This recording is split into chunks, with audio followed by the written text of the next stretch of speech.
Coucou tout le monde, comme on dit de nos jours. Bonjour à tout le monde. Le printemps est arrivé et les nouveaux films qui arrivent avec Pâques et les petits œufs sont là. Et un film qui utilise la thématique de l'œuf, du Easter egg comme on dit en anglais, eh bien, est Ready Player One de Steven Spielberg.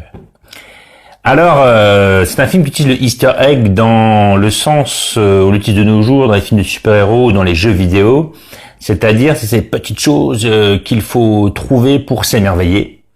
Et autant vous le dire tout de suite, je n'ai pas trouvé d'Easter egg satisfaisant, je n'ai pas trouvé beaucoup de choses pour racheter ce film de Spielberg qui n'en est quand même pas à sa première œuvre, qui n'est pas né du dernier œuf, nous dirons. Alors d'abord, je vais parler simplement du film, et dans le deuxième temps, ce film soulève plusieurs questions en lui-même et surtout en dehors de lui-même à propos du cinéma de la société. Donc tout d'abord, le film en tant que tel, sur la forme, c'est très propre, très correct, mais on a quand même 4 fois le même travelling, 50 fois le même panoramique. C'est du fait, déjà vu. Même quand on appelle Spielberg, il faut savoir un peu pousser les murs. Il faut un peu se remettre en question, je trouve.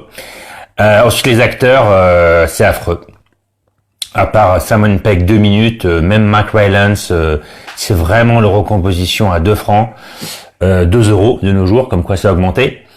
Alors, je comprends que Spielberg a voulu en quelque sorte retrouver le charme des années 80-90 en demandant un jeu surjoué du genre je me pose une question.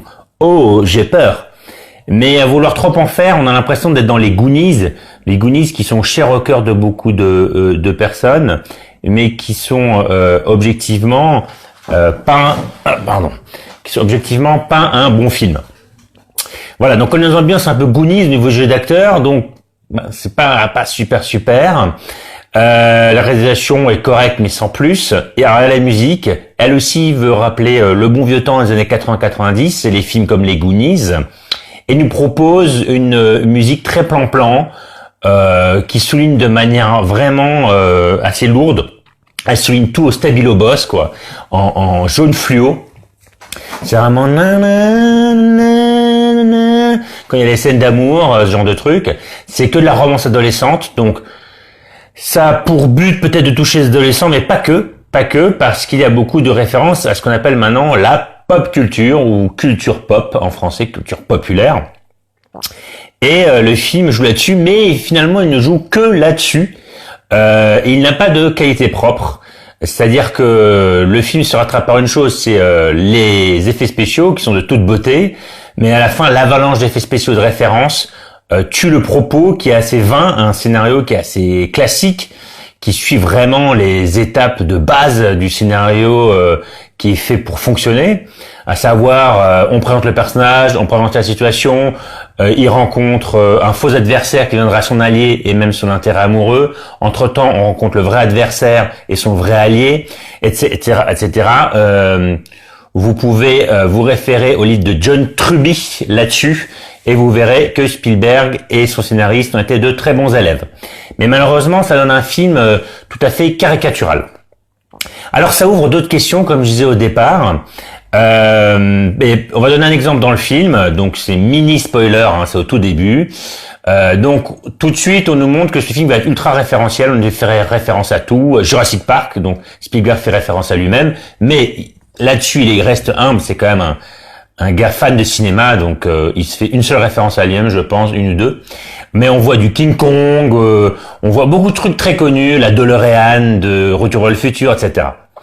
Et puis d'un coup, il y a une référence plus difficile à comprendre, qui est la moto rouge du personnage de Kaneda dans le manga Akira.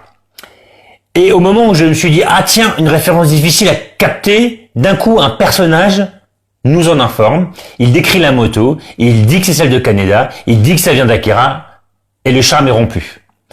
Parce que la culture populaire, la pop culture de nos jours est très prisée, elle a été remise à l'honneur. ces dernières années. Et puis elle est très vendeuse, tout simplement. Il suffit de voir les fortunes que font Disney avec les Marvel, les films de super-héros, entre autres. Et elle a été remise à l'honneur et les références aussi, notamment par Quentin Tarantino. Mais Spielberg n'est pas Quentin Tarantino. Et du coup, le problème de la pop culture qui est partout, la culture populaire, elle est forcément donc populaire comme son nom l'indique.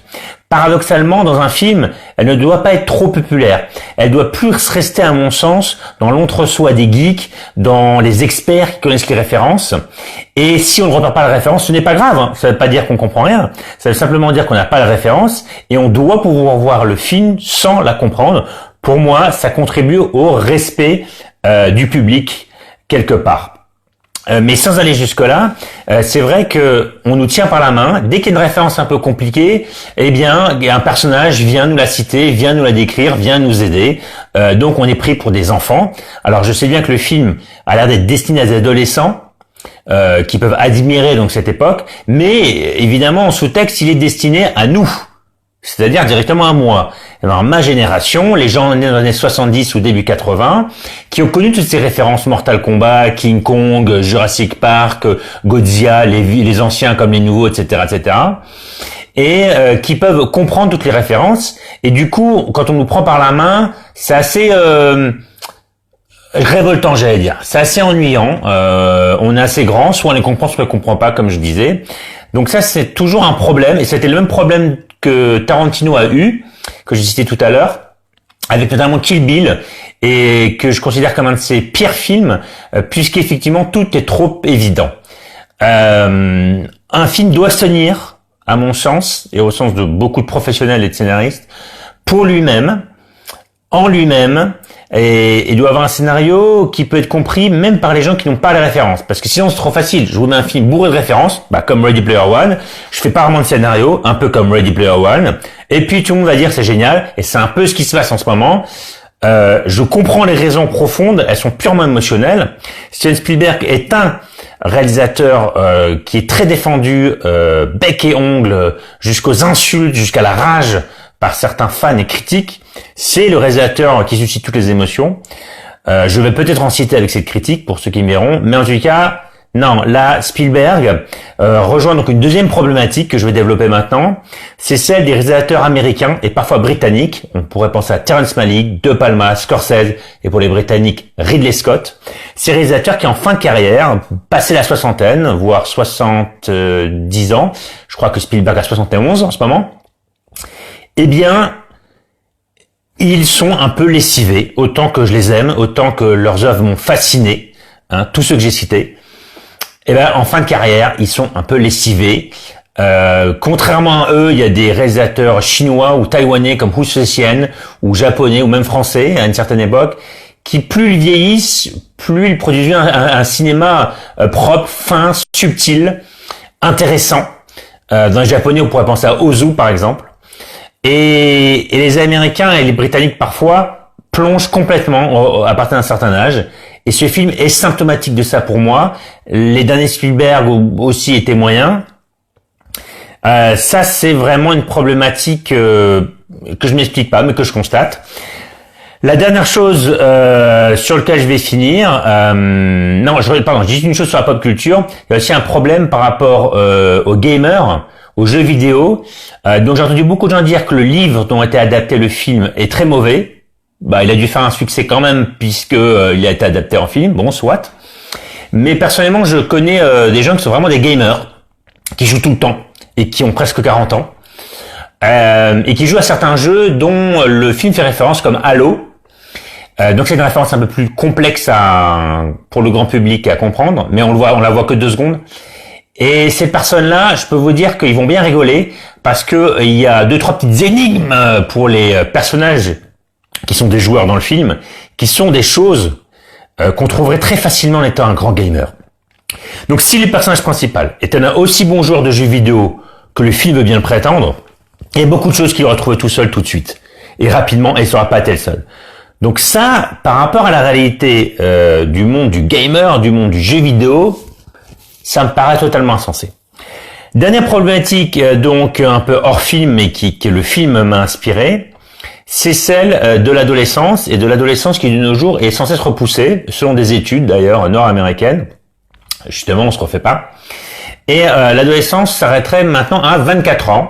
C'est calculé par rapport à l'âge du psychisme, l'âge aussi de comment on est formé, et surtout les études qui sont sans cesse repoussées, et le premier boulot qui arrive assez tard, qui arrive à 24, 25, voire 30 ans. Donc on peut être adolescent jusqu'à 29 apparemment. Et ce film joue totalement là-dessus. Et la tragédie de ce film, c'est que au début, pourtant, il ouvre cette piste de la sociologie, il ne la suit pas du tout. Donc ça, c'est un peu un péché de cinéma, de signer un contrat avec le spectateur et de ne pas le remplir. Et il aurait pu mieux étudier son sujet. Et il y a un truc qui me dérange un peu, c'est qu'on va reprocher à des films d'horreur d'être horribles, de susciter le meurtre et je ne sais quoi. Alors que si vous faites le compte du nombre de films d'horreur et le nombre de meurtres, même pas suscités par un film d'horreur, c'est infime, le ratio est ridicule. Par contre là, on valide la vie d'otaku, comme diraient nos amis japonais. On valide la vie du gamer seul chez lui, peut-être mal, coupé de la société parfois, ou en tout cas qui ne voit qu'une partie. Les jeux vidéo peuvent être un outil formidable même de guérison, notamment avec le jeu Echo. Vous pouvez regarder sur le web, puisque vous y êtes, pour voir de quoi il s'agit, le jeu Echo qui a servi à guérir en partie, en tout cas à aider des enfants autistes. Mais les jeux vidéo peuvent aussi, et je le sais puisque j'y ai beaucoup joué, aussi être carrément une drogue. Je l'avais repéré dès mes 14-15 ans avec un ami, on s'est dit ça va être la drogue du futur. C'est le cas. Cette industrie a dépassé le cinéma. Et là, Spielberg et son équipe valident totalement le fait que c'est cool de jouer chez lui, que c'est cool de détacher la réalité, qu'il n'y a aucun problème, alors qu'on nous montre la réalité comme une réalité horrible, où la personne se révolte, et la révolte ne se fait que dans le jeu vidéo.